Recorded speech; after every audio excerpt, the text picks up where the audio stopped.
कांग्रेस अध्यक्ष मल्लिकार्जुन खड़गे, पूर्व कांग्रेस अध्यक्ष सोनिया गांधी और सांसद राहुल गांधी ने आज यानी गुरुवार को पार्टी मुख्यालय पर एक प्रेस कॉन्फ्रेंस की। प्रेस कॉन्फ्रेंस में कांग्रेस अध्यक्ष मल्लिकार्जुन खड़गे ने कहा कि पार्टी के बैंक अकाउंट्स को फ्रीज कर दिया गया है। सत्ताधारी दल ने ऐसा इसलिए किया है ताकि कांग्रेस चुनाव न लड़ पाए। उन्होंने कहा कि हमें लोकतंत्र बचाना है और इसके लिए सभी को एक समान मौका मिलना चाहिए। उन्होंने आरोप लगाया कि सरकार का देश के संसाधनों, मीडिया और संवैधानिक एवं न्यायिक संस्थानों पर कंट्रोल हो गया है। आप भी सुनिए। दोस्तों, ये तो 18वीं लोकसभा के आम चुनाव की घोषणा तो हो चुकी है। देश का हर एक नागरिक इसमें भाग लेने के लिए उत्सुक है। भारत पूरी दुनिया में अपने लोकतंत्र मूल्यों और आदर्शों के लिए जाना जाता है।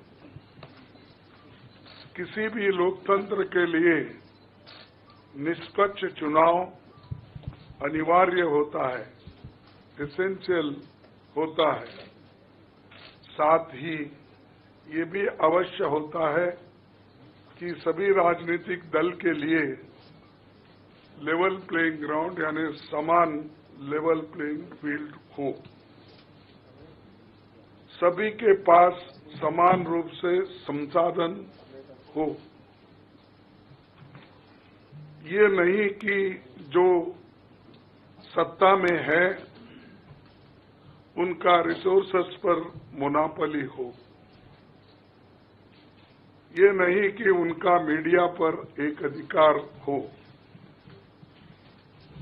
ये नहीं कि सत्ताधारी दल का संवैधानिक तथा न्यायिक संस्था जैसे आईटी, ईडी, इलेक्शन कमीशन, इन अपने दूसरे ऑटोनोमस बॉडीज पर प्रत्यक्ष अथवा परोक्ष नियंत्रण हो।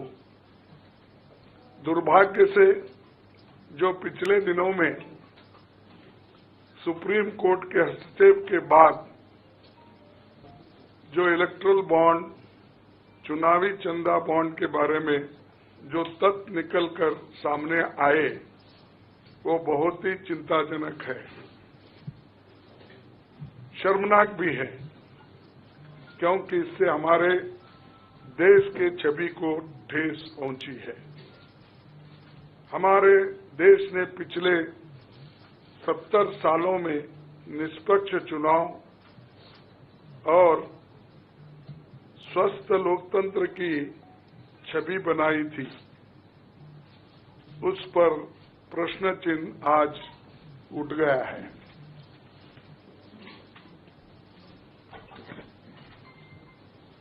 सुप्रीम कोर्ट ने जिस चुनावी चंदा बॉन्ड को इलीगल और अनकॉन्स्टिट्यूशनल कहा, उस स्कीम के तहत मौजूदा सत्ताधारी दल ने हजारों करोड़ रुपए से ज्यादा अपने अकाउंट में भर लिया है और दूसरी तरफ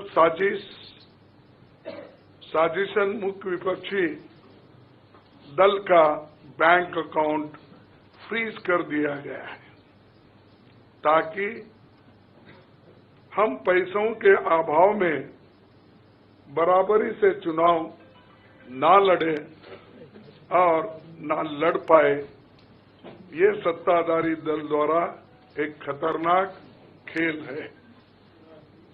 इसके दूरगामी प्रभाव होंगे, क्योंकि अगर डेमोक्रेसी को इस देश में बचाना है तो लेवल प्लेइंग ग्राउंड होना चाहिए। ऐसा भी नहीं होना चंद देशों में चुनाव हो रहे हैं, 99% वोट एक ही आदमी ले रहा है। ऐसा आपको तो मालूम हो गया रिसेंटली किन किन देशों में ऐसा हुआ है। तो ये सत्ताधारी दल द्वारा एक खतरनाक खेल खेला गया है। इसके दूरगामी प्रभाव होंगे, पर ये स्पष्ट है कि इस तरीके से किसी राजनीतिक दल को असहाय बनाकर चुनाव लड़ने में बाधा उत्पन्न कर और फ्री एंड फेयर इलेक्शन कभी नहीं कहा जा सकता।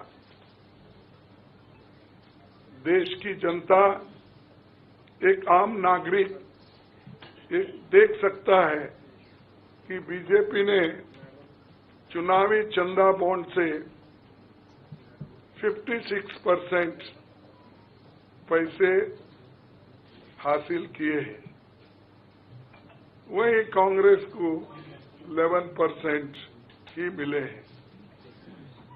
और ये वो पैसे जो बॉन्ड से बीजेपी ने लिए हैं, इसके अलावा जो कैश में इनके पास आता होगा तो कोई अकाउंट ही नहीं है। आप इनके खर्चे देखिए, हर तरफ इनका एडवर्टाइजमेंट लगा है और एडवर्टाइजमेंट में भी मोनोपोली बना ली है। प्रिंट मीडिया हो, टीवी हो और सोशल मीडिया हो, इनका बहुत डोमिनेशन है। लेकिन इतने पैसे एक पार्टी जमा कर सकती है, हिंदुस्तान के 70 साल के डेमोक्रेटिक व्यवस्था में ऐसा कोई नहीं किया। ये पहली बार ये सरकार अनेक ढंग से पैसे आज उठा रही है और इनके 5 स्टार ऑफिसर से बड़े बड़े हर जगह आप देखिए,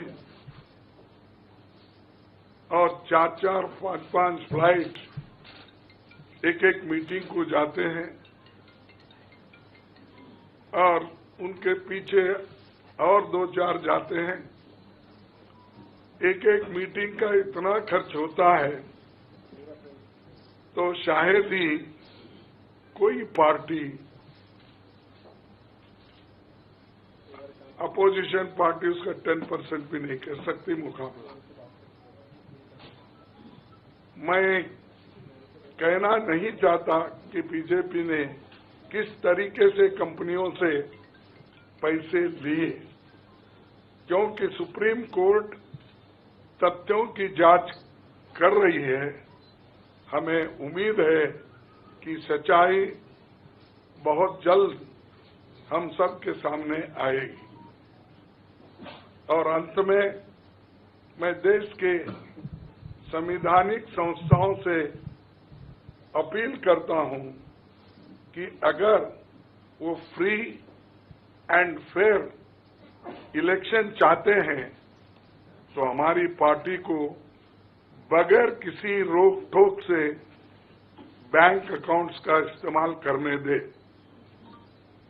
और जो इनकम टैक्स का क्लेम है वो अंततः कोर्ट के निर्णय के अनुसार सेटल हो जाएगा। राजनीतिक दल टैक्स नहीं देते, बीजेपी कभी इनकम टैक्स नहीं दी, लेकिन ये लागू सिर्फ कांग्रेस पे हो रहा है।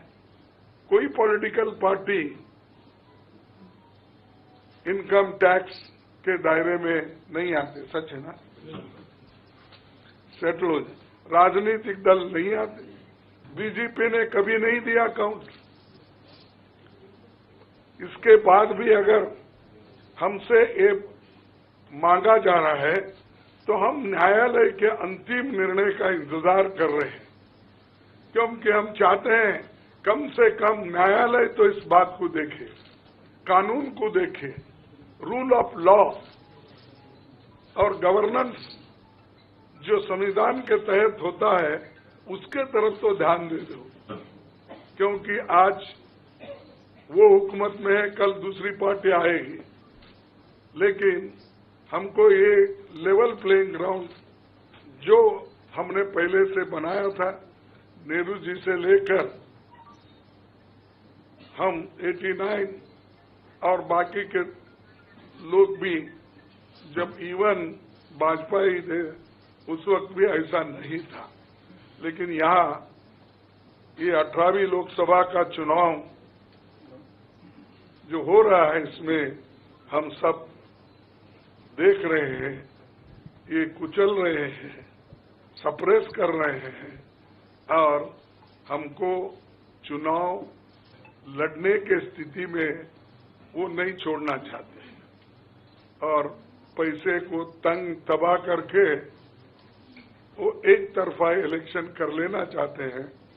लेकिन लोग भी होशियार हैं, इसको जानते हैं और लेवल प्लेइंग फील्ड बने रहने के लिए ये उनके जो बाधक है और जो हमारे अकाउंट्स फ्रीज किए हैं वो तत्काल उसका रिलीज होना चाहिए और हमको चुनाव में डेमोक्रेसी और संविधान को बचाने के लिए लेवल प्लेइंग ग्राउंड होना चाहिए। ब्यूरो रिपोर्ट, इंडिया पब्लिक खबर। फिलहाल के लिए इस खबरों में बस इतना ही। देश और दुनिया की ऐसी तमाम बड़ी खबरों के लिए हमारे YouTube चैनल को सब्सक्राइब करें और बने रहें इंडिया पब्लिक खबर के साथ।